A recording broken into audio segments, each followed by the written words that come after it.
Good afternoon, everyone.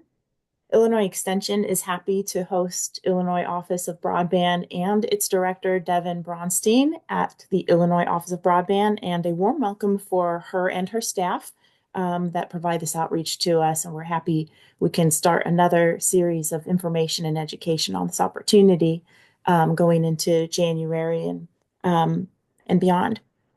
I'm Nancy Ouedraogo, State Specialist in Community and Economic Development at Illinois Extension, and we're happy to welcome Devin Bronstein and the Illinois Office of Broadband. What they do is important. So without further ado, we'll pass it on to you. Wonderful. And I will go ahead and share my slides here.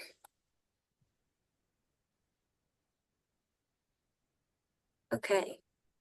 Can folks see that all right? Yes, indeed. Great. Well, hi everyone. Happy Wednesday. Good afternoon. For anyone that's new here, my name is Devin Bronstein and I lead the Illinois Office of Broadband.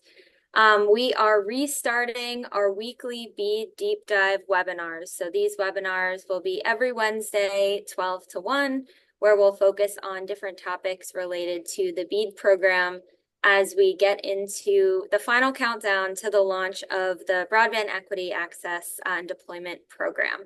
So really excited to be back here. We have lots of updates today. And our main goal will be reviewing the Notice of Funding Opportunity kind of outline and sharing a couple of pertinent updates. So I'll start with some context and goals. The context for having this webinar series is to share requirements specific to Connect Illinois Round 4, the BEAD program. We want to make sure that any previous Connect Illinois participants are familiar with this new round and understand how Round 4 may be different than Rounds 1 through 3.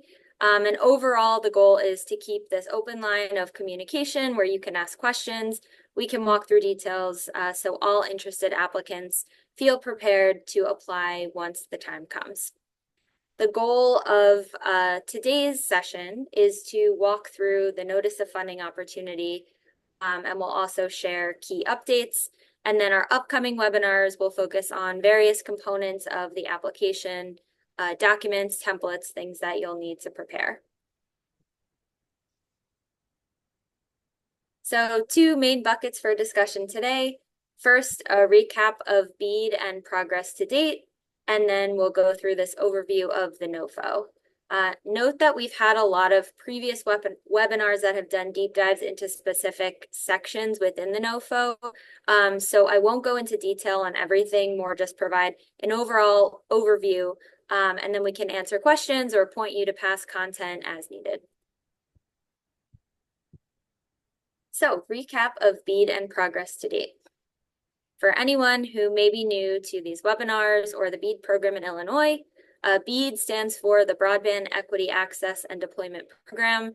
It is a $42.45 billion federal program, and its goal is to connect all American households, businesses, community anchor institutions to affordable, quality, reliable broadband service. So this is a national program, and Illinois is one of 50 states plus territories on this journey to implement the BEAD program and make sure that everyone has a viable broadband option. So specifically looking at Illinois, Illinois was allocated $1.04 billion to achieve this universal connectivity goal over the next 5 years.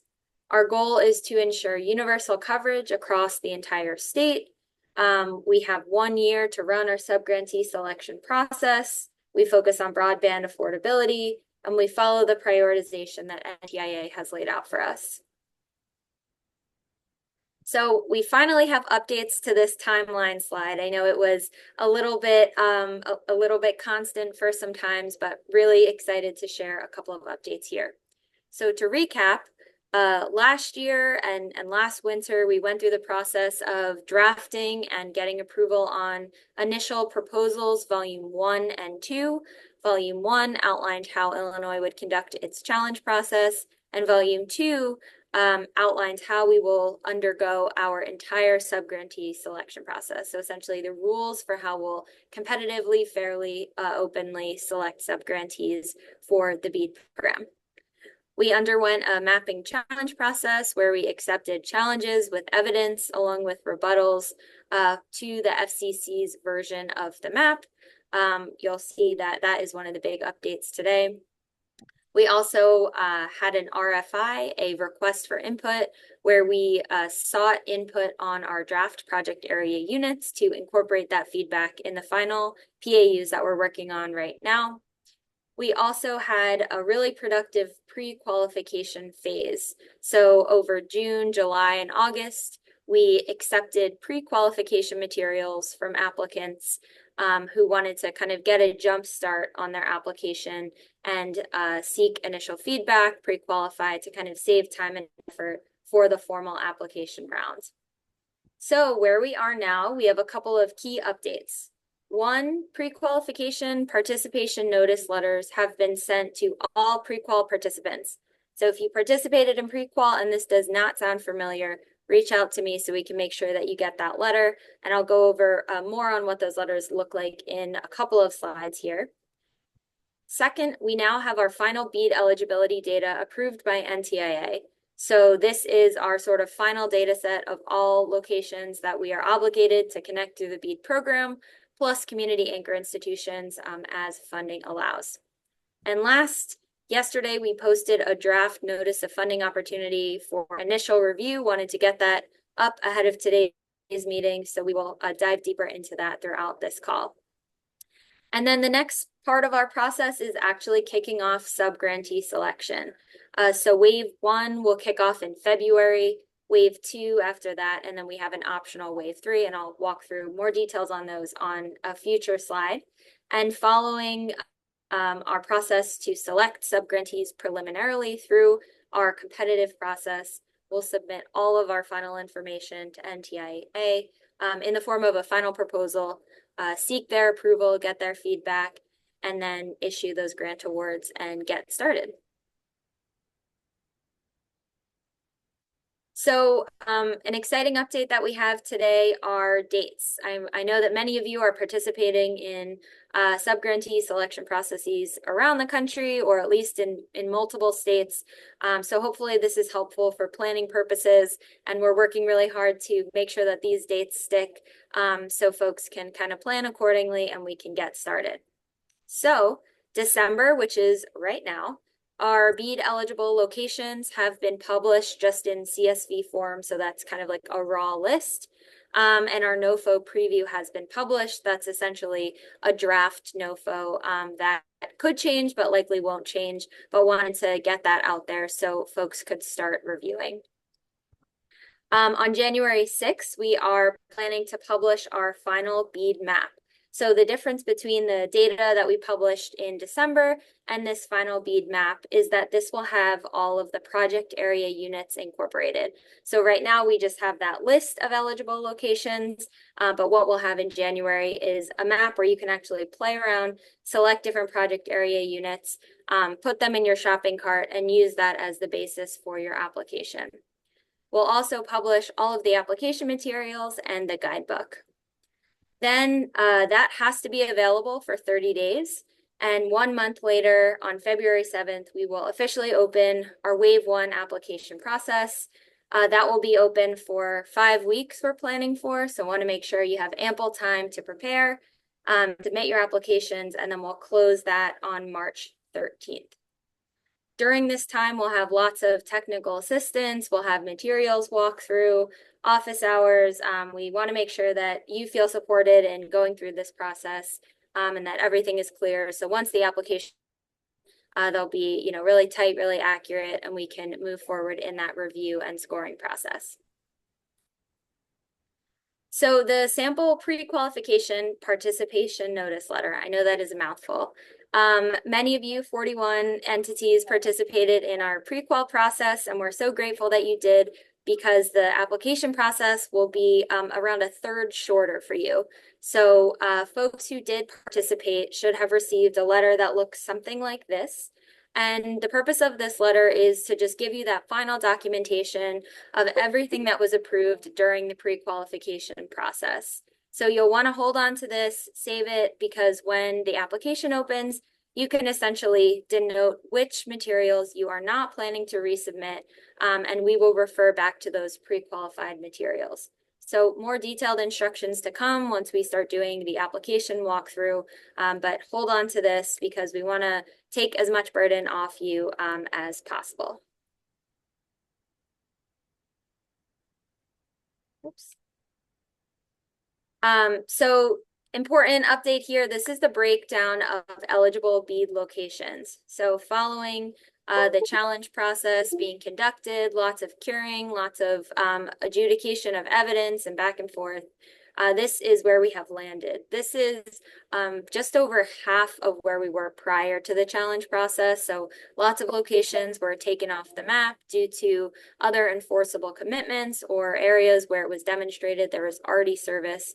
So our commitment now is just over 175,000 locations, which is comprised of both unserved and underserved broadband serviceable locations, which you can see on the right side of the slide here, along with just over 3,300 community anchor institutions, which we are hoping that folks can incorporate in their applications. But in the event that we do have to kind of cull down to get to our $1 billion budget, those would be the first to go. I'll also note quickly on this slide that some of you may be aware that NTIA did release new guidance on the final proposal version 1.2, where there will be ongoing opportunities for the state to reflect service that has been implemented since the close of the challenge process. So I know that a couple of folks have reached out to me about fiber deployments that may have happened this summer or this fall that are technically now served. So just know that this is brand new guidance from NTIA, and the state will be establishing a clear and consistent process to accept this feedback and make sure it's properly reflected in our overall deployment plans to avoid any sort of unnecessary overbuilds. But just know that the bar will be high for evidence to feel really confident that no one is left out from the BEAD program as we pull together our final proposal. So more information to come on that, but just know that it is on our radar and we are going to be developing a process. Okay, so that closes out our update section. And now we'll move into the NOFO review. And I believe my colleague, John Wilkins, is also on. And so, John, I'll just invite you to jump in wherever you may have something to add here. So many of you may be familiar with this concept of a NOFO or a notice of funding opportunity, but essentially this is how the state of Illinois initiates grant programs, and the NOFO serves as the basis for that ultimate grant agreement. It also talks about various rules of how the competitive selection process will happen and different requirements that will be expected of the ultimately selected subgrantees. So to walk through some basics here, the NOFO is a comprehensive document that contains various program requirements, both from the state and the federal government. It contains the necessary steps to qualify and apply for BEAD funding. And it also talks about our subgrantee selection process. The audience for the NOFO is prospective applicants. So if you are an internet service provider, if you are a local government, or some other consortium public-private partnership who's interested in applying for BEAD, meaning you can deploy broadband service and have a track record to demonstrate your ability to do so, then you are the intended audience. Outside of that, the list of eligible entities who can apply is pretty broad. So if you can deploy broadband service, you can also be a business, nonprofit, for-profit, local government, a co-op. The full list is in the NOFO. But in general, we're just going to be looking for your experience and your ability to demonstrate that you can deploy service. And the type of entity is less restrictive. So you'll also see in the NOFO that it differs a bit from the round 3 NOFO. And this is mainly because the BEAD program has very specific requirements in addition to Illinois' initial proposal, volume two. So if you're kind of comparing the two and want to talk through differences, we are happy to do that as well. So the draft NOFO was published yesterday. This is what it looks like. I also have a copy right here. It's, I think, 35 pages, so hopefully not too long of a reading assignment. So what we'll do in this webinar is just walk you through kind of what is in each section, and then, what you should look out for. But this is what it looks like. Again, the final NOFO will be posted when the application launches in February.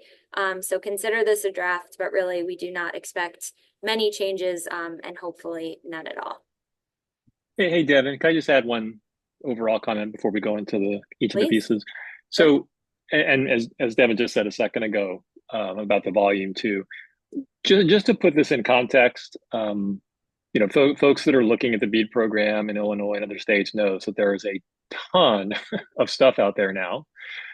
We've got the NTIA NOFO from about 2 years ago now. There's a ton of NTI guidance. Of course, we have our initial proposal, volume two in Illinois.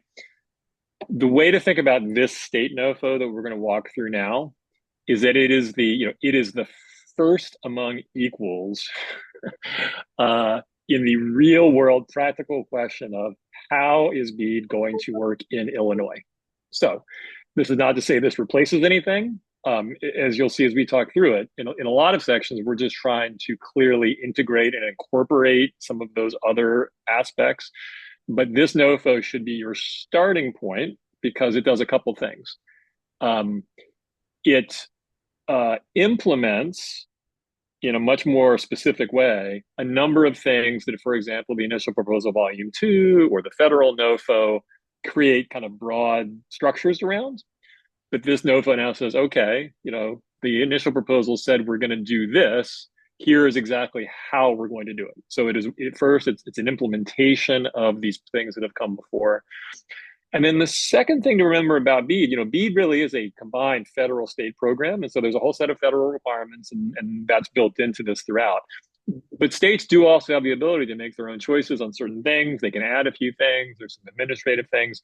So this NOFO also makes it very clear where the state of Illinois has added a few things or maybe interpreted a few federal things in a way that may be different. And so key thing here is even if you're doing BEAD in other states, the general things about BEAD are the same state to state, but each state's implementation can be quite different. And so this NOFO really should be your first reference. And then, but as Devin said, if you see something in here and you're like, wait a minute, how does this work vis-a-vis this other thing that I thought applied, and you're not clear on something, reach out to us. We've got to talk through it. But this NOFO really should be your first reference as you work through actually participating in the program in Illinois. Thanks, John. And I see some questions coming through the chat, so I think maybe most efficient to address those at the end. So keep them coming and know that we will address them once we finish the slides. It's not too long of a presentation today. Okay. So this slide provides an outline of the 7 sections of the NOFO. And this is essentially the state of Illinois Department of Commerce and Economic Opportunity, which is where the Office of Broadband sits. This is the standard structure that we use for all NOFOs. So we have the program description, we have the funding information, eligibility information, application and submission information, application review, award administration, and then state awarding agency contacts. And we will walk through each one. So the program description is just a general introduction to the program, talks about kind of how this relates to Illinois' overall goals, past rounds of Connect Illinois, and then the overall mission of the BEAD program, some language lifted directly from the BEAD NOFO. So you can see a couple of high-level notes on here of what to expect in this initial section. Important to look closely at the definitions because NTIA has a couple of really specific definitions that are used as part of the program rules that we will refer to often. The next section is called funding information. So this is where we have project costs that are eligible and ineligible, and then how we will use fixed amount subawards. So eligible costs include really anything needed for BEAD funded last mile deployment projects. We talk about what's an eligible pre-award cost and closeout cost, and then how to handle locations that may be a part of your project but are not unserved or underserved. And as a reminder, we will allow for up to 20% of project locations to be not unserved and not underserved. So either served or for whatever reason not eligible to begin with. So we have information on that as well.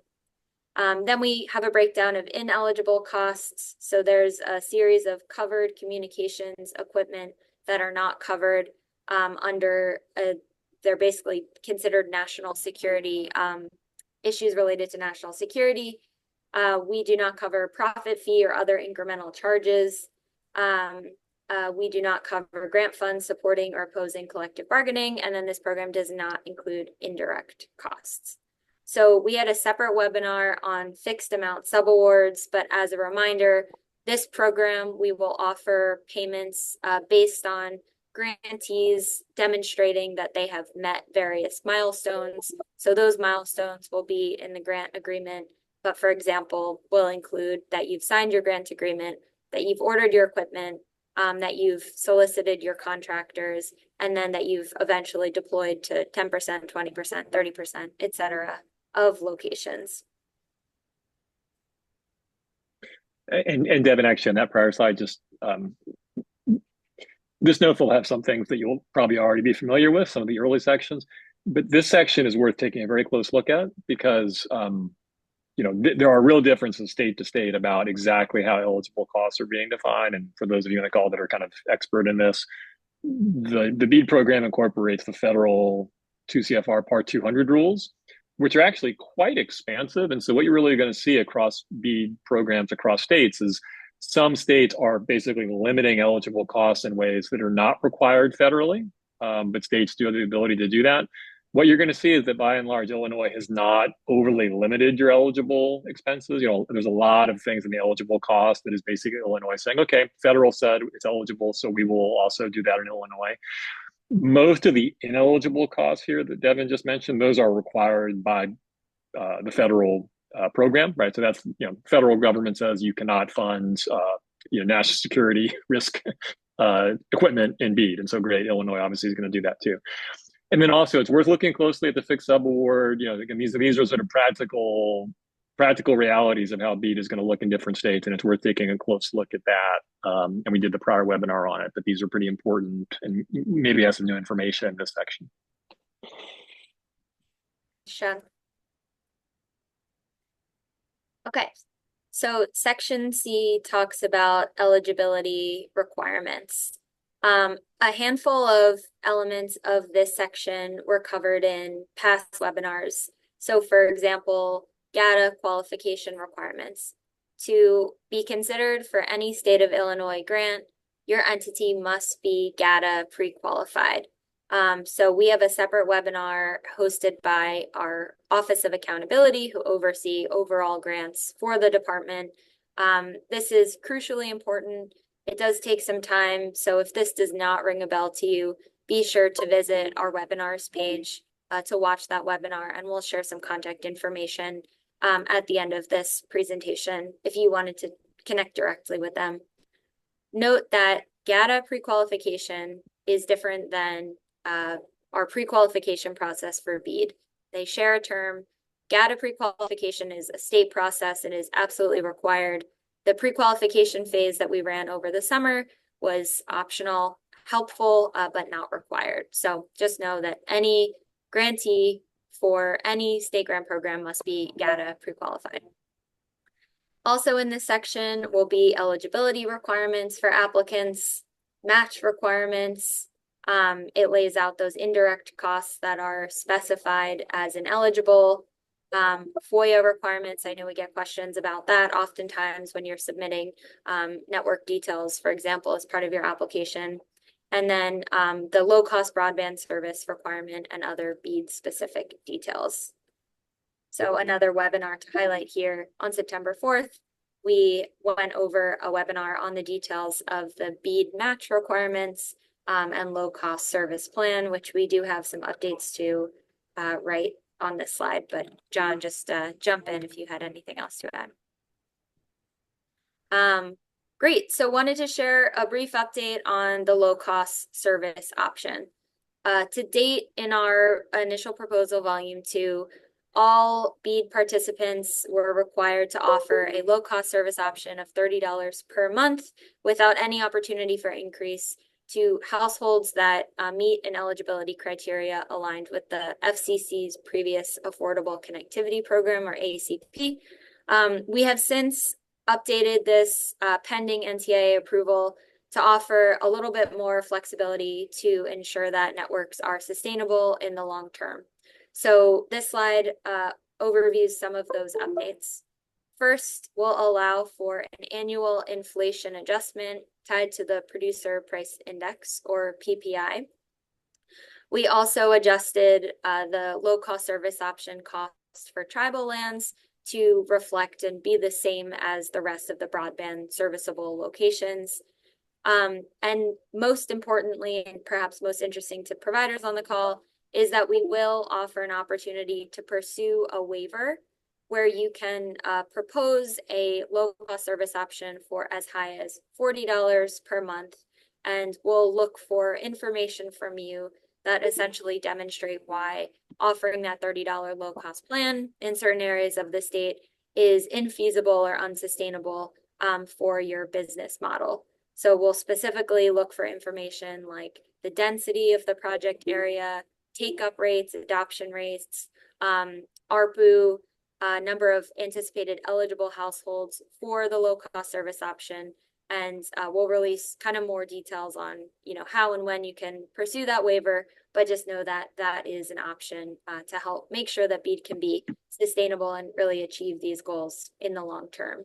So essentially, we looked at a big statewide survey that was done as part of the Digital Equity Plan to try and balance the needs of low-income households around the state, as well as the need to make sure that networks can survive over the long term and actually be there to provide that broadband service to consumers. So $30 to $40 is where we landed on that. All right. Moving on to Section D. This section, application and submission information, includes information on the specific application forms required for the BEAD application, Connect Illinois Round 4. So the main thing that you'll see here is kind of a preview into how we'll actually accept applications. There are a couple of different components of information that we'll ask of applicants. So tried to streamline this as best as possible. For those who have applied to previous rounds of Connect Illinois, it was sort of one big editable PDF. But given the sort of complexity here, we're now using a different system that if you did participate in pre-qualification will look familiar to you. So more information will come out once we publish the full application guidebook. But to give you a little glimpse into the structure here, there's kind of three parts of the application. The first is the entity submission form. So this is just a one-time step that applicants can complete to demonstrate that they are eligible and equipped to implement a broadband network through the BEAD program via documentation that shows managerial, operational, financial, and technical competencies. So again, if you did participate in pre-qualification, this is where you'll have an opportunity to mark where you want us to refer to your previously approved documentation, making this section much shorter for you. For those who may have missed pre-qual or were on the fence, we'll have lots of opportunities to sit with you during office hours, answer your questions to help make sure that what you're providing is sufficient to help kind of demonstrate your competencies as an entity. So you've got to do this once. And once you have submitted, you'll get an ID and you'll kind of hold on to that ID, which will be carried throughout the application process. Then the next step is the project submission form. So for each project that you want to apply for, essentially each set of project area units, each technology, you will submit a project submission form that will then be linked to your entity ID. So here we'll ask for your budget, your network designs, your plans for contractors, how you anticipate complying with regulations, and any other details that are project specific. So you'll probably submit a handful of project forms over the course of the 2 to 3 waves. And then finally, we have an application submission form. This is a state of Illinois requirement. It's a very easy form where you'll just tell us your entity ID and then your project form ID, and that'll kind of complete the phase and have that on record with the state of Illinois that you did indeed apply. So just a preview right now, and we'll do lots of walkthroughs once the system is available for demo.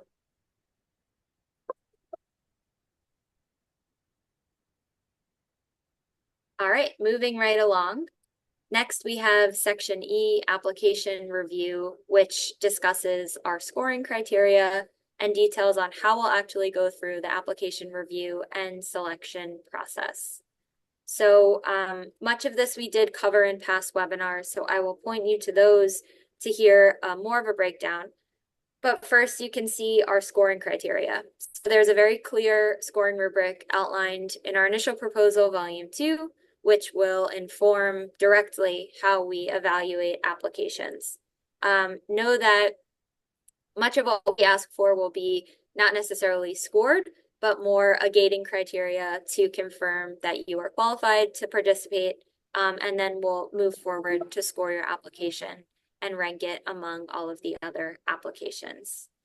There's a second webinar from October 16th that talks through our 3-wave process.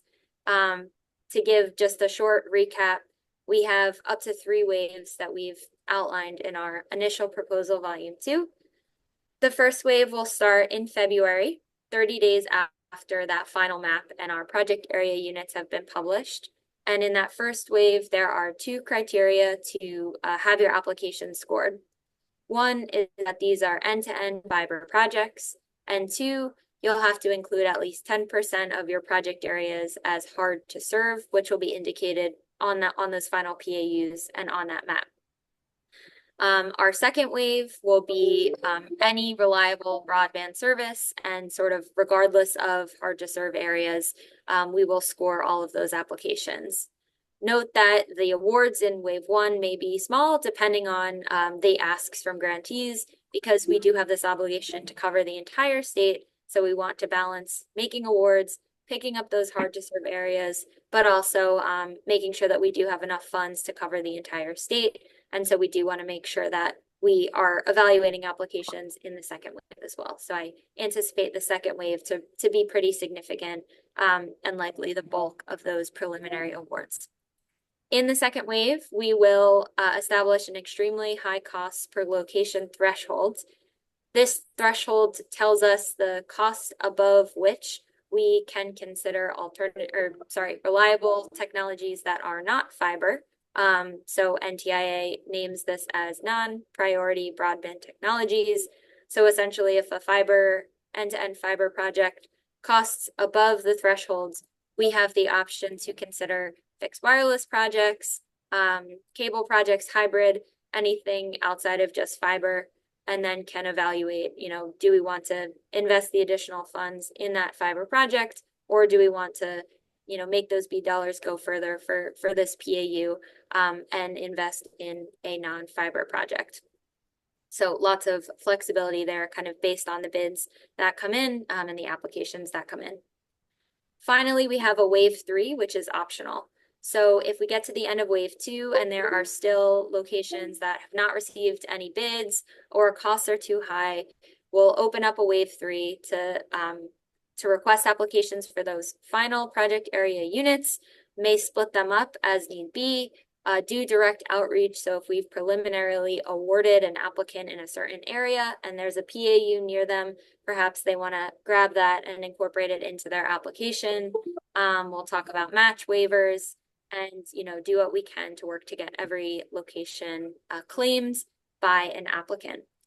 This is where, pending final NTIA guidance, we'll also consider alternative technology applications, so low Earth orbit satellite, for example, may come into play there, again, just really based on the applications that we get and where we're at with the BEAD outlay requested. So that is the high-level overview, but again, happy to talk through more details as I have them or point you to this webinar.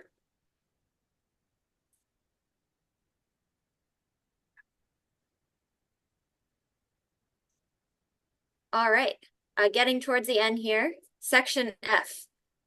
3 buckets in Section F. The first is, it talks about this concept of the Notice of State Award, or NOSA. This essentially initiates that grant agreement execution process. So this is kind of the first step once you get an award down the line. So kind of once the process is pushed to our grants team, and happy to answer any questions on that process, but won't have to worry about that until we make those. We, as a state, also have a requirement to collect quarterly reports on both performance, so metrics that have to be collected, as well as financial reports. And this will also help with those reimbursements related to meeting subaward milestones. And then, of course, there are local and national policy requirements that folks will have to adhere to. So this is a breakdown of some of the federal BEAD required and also state required policies and laws that will be relevant in this program. And again, we did a couple of webinars on this earlier in the fall. So I'll point you to those to learn more, or happy to have a follow-up conversation with the designated experts. All right, and closing out here. So we have 2 key contacts. First is the grants help desk. So if you have questions about data pre-qualification, anything just more generally about holding a grant with the state of Illinois, the grants help desk will be really helpful on that front. And if you have a question about, really anything broadband, Office of Broadband related, broadband@illinois.gov will be that contact, but we can also route grant specific questions from that email account as well.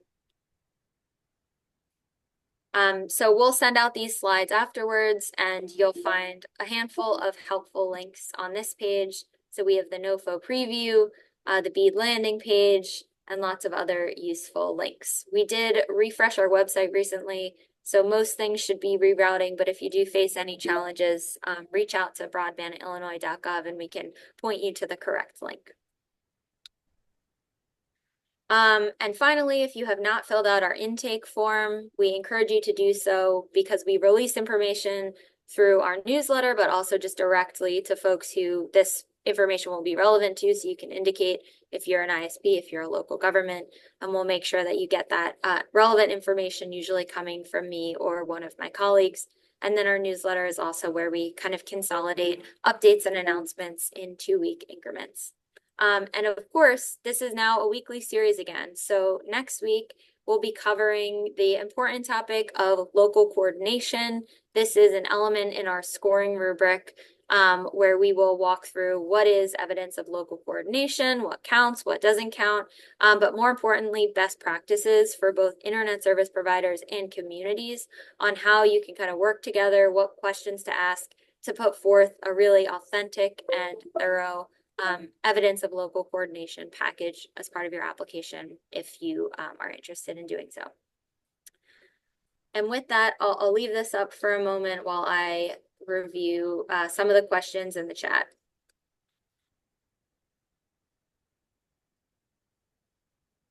All right. So I'm just gonna start from the top here. And again, feel free to keep putting questions in the chat as you have them.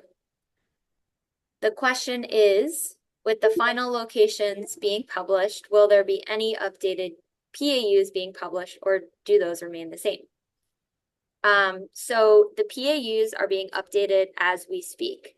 It essentially involves running a lot of code and then doing manual updates to account for rivers, make sure that the clusters of eligible locations are as reasonable and helpful for you as possible. So we wanted to, rather than wait for the PAUs, we wanted to just release those eligible locations so folks can do your own independent analysis and start preparing.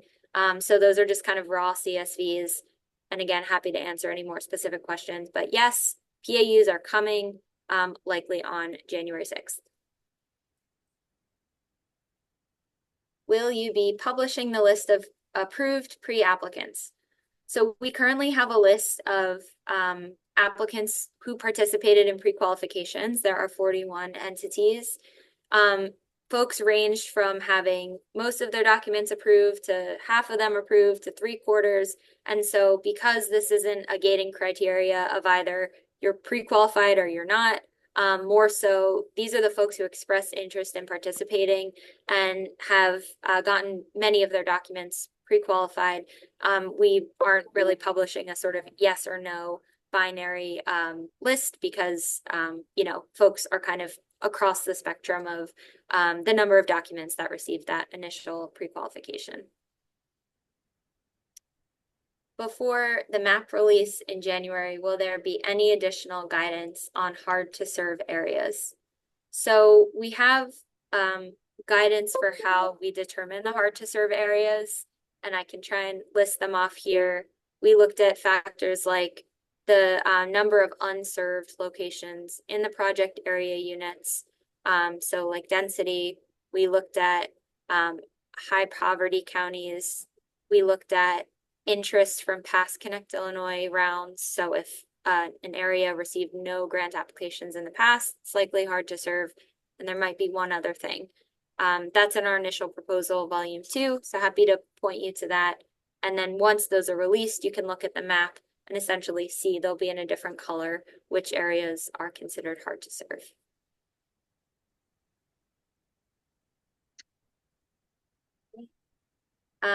Does the NOFO include activities like wiring, stop my screen share here, wiring, networking, purchase of equipment, and software?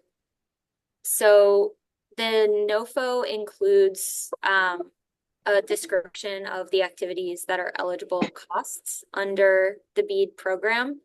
And I would say, and John, you can weigh in here, most activities required to connect to households are eligible, with the exception of those, with the exception of the list of ineligible costs. So I suggest just taking a look at the NOFO and eligible cost section to get more details there. All right, we have a question about the published preliminary PAU map on our website.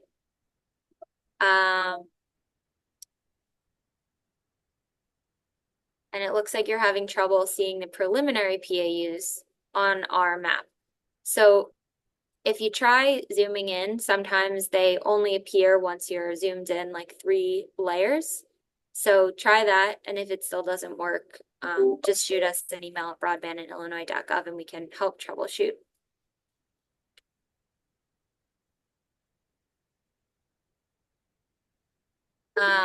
And it looks like you found another map that should hopefully say kind of in progress. So our PAU selector tool will not be available until January 6th.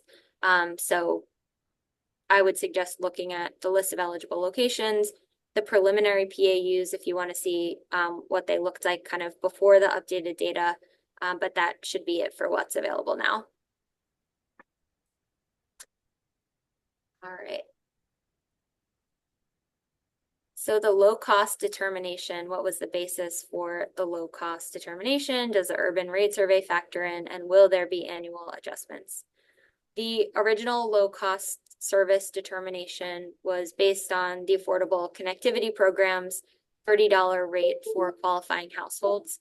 Now that the Affordable Connectivity Program is no longer available, the adjustment kind of includes an option for providers to go up to $40 if they can demonstrate that it would be financially challenging to sustain a $30 low-cost plan in more remote areas with lower density.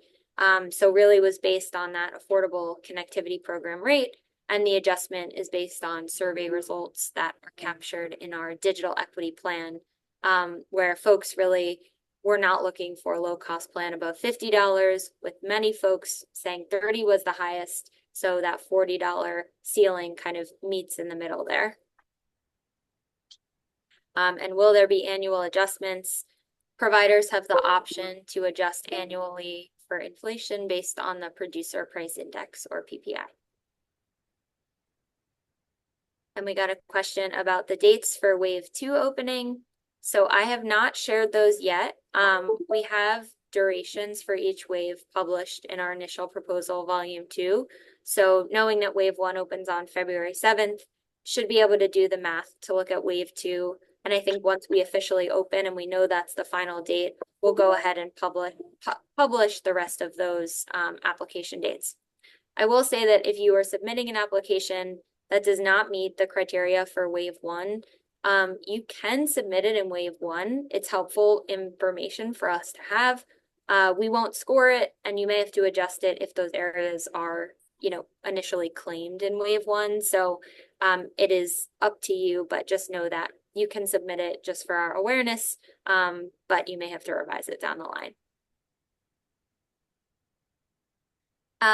We got a question about a separate program, the Illinois Digital Equity Capacity Grant and educational agencies.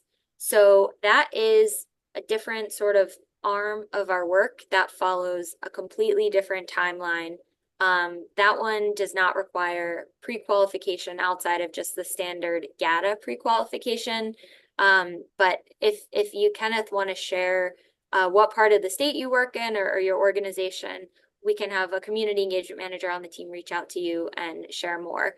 But we are hoping to launch that program early in the new year as well, once we receive our NTIA award for the funds. Is pre-qual mandatory to participate in round 4? It is not mandatory. So pre-qualification was a helpful opportunity to get initial approval or feedback on your document, so you don't need to submit everything during the formal application wave. But if you did not pre-qualify, that is completely fine. We just suggest kind of starting to get a head start on compiling those documents so you have enough time to get your questions answered, and pull together everything that you need to. Although, Devin, remember, our pre-qual process is not mandatory to submit an application, but the BEAD qualifications are mandatory. You do have to meet them, so you can procrastinate if you want, but you do have to go through that process. Thanks, John.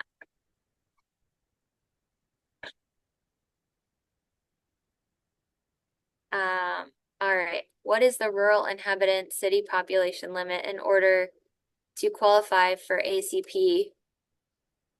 I'm not sure that is an ACP qualifying factor, so might have to get back to you on that, Nancy. But in the NOFO, there is a list of ACP qualifying characteristics.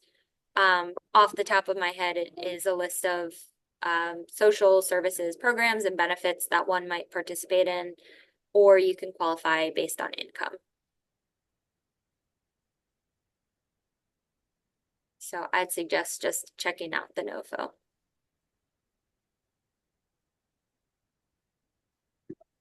For the prevailing wage requirements, is there an expectation that providers will submit pre-negotiated subcontract or labor agreements with the application? So there's a couple of things in here. Let me respond to one, and then I see Craig popped on, so he can support as well. Project labor agreements are listed in our notice of funding opportunity, and while they are not required, there is an opportunity to earn up to 7 points on your application per our scoring rubric if you provide a project labor agreement that meets a handful of criteria, again listed in the NOFO and listed in our forthcoming application guidance. If your project is $10 million or more, and you do not provide a project labor agreement, there's an alternative that you can provide that Craig, the name is skipping out of my brain right now. The alternative to the PLA that is also in our NOFO. But Craig, if you want to share the prevailing wage, any clarity around the prevailing wage question, go ahead. I believe the other agreement you're searching for is like community area agreement or something like that. It's got Uh, community in it somewhere. I will I will find it right now. But I'll also say project labor agreements and prevailing wage are two different things. They can cover the same ground, but project labor agreements, if you want the credit for having a project labor agreement, you need to submit it with your application. If you, but in terms of just prevailing wage will widely be required on these projects, but there's nothing you need to submit regarding solely prevailing wage with your application. So there will be a certification that you'll comply with prevailing wage. Yeah, and that's built into the grant agreement. That's going to be built into all of the documentation surrounding the grant, but you don't. Um, Specifically, we talked about pre-negotiated subcontracts or labor agreements. Not necessary just in terms of prevailing wage. And in our application, and again, the guidebook will have a list of every single question and guidance and expectations for every question, but we'll ask for information on your plan to either like which subcontractors you plan to use, who you've used in the past. If you don't know who you're planning to use, then kind of talk about any past experience. So there will be an opportunity to discuss your plans, but we're not looking for those agreements at this time. And I put this in the chat, but the alternative is a project workforce continuity plan. So if you have a project over $10 million and you opt not to submit the project labor agreement, you can provide a project workforce continuity plan that helps us understand how you'll make sure that you're bringing on certified and qualified folks to do the work, avoiding any disputes that might pause the project and things like that to kind of get at some of the things that the PLA also addresses.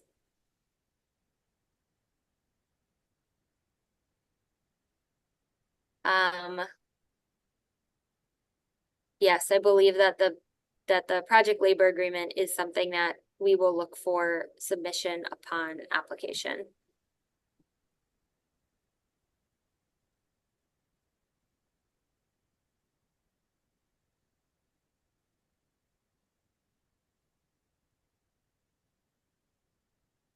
We got a few more minutes,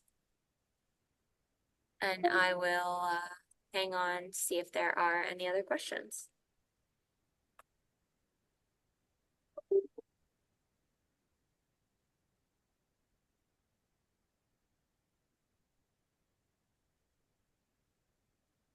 All right.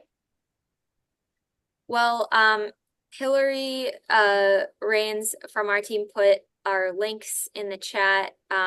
So I'm gonna just paste these one more time.